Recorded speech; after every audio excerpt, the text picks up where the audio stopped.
So this talk is about the diagnosis of acute kidney injury, which is a rise in creatinine of over 26 micromoles per litre. And there are three types of acute kidney injury: pre-renal, obstruction, and in the middle, intrinsic, which we'll divide into glomerulonephritis and tubular interstitial nephritis. And in order to diagnose acute kidney injury, you need three additional pieces of information, which are the urinalysis, the urinary tract ultrasound, and the blood pressure.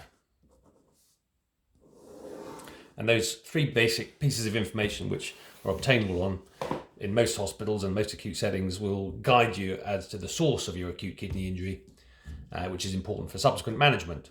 So in pre-renal acute kidney injury, the most common cause of hospital-based AKI, the urine will be normal, the ultrasound will be normal, and the blood pressure will often be low or have been low in the recent past.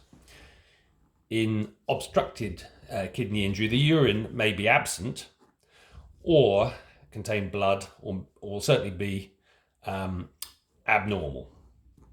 The ultrasound will of course be abnormal and will often reveal the source of the obstruction, be it a tumour, obstructed bladder or stone, and the blood pressure is often elevated.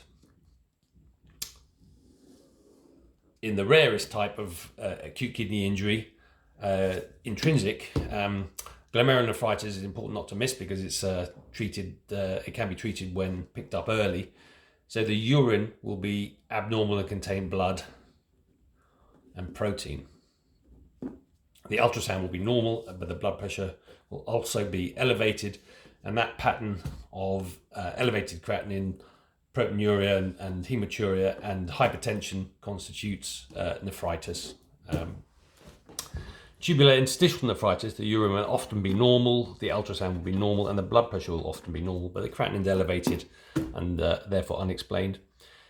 So this basic grid gives you some guidance and demonstrates the minimum data set required to diagnose the cause of acute kidney injury, and of course then the management and treatment are matters for a subsequent talk.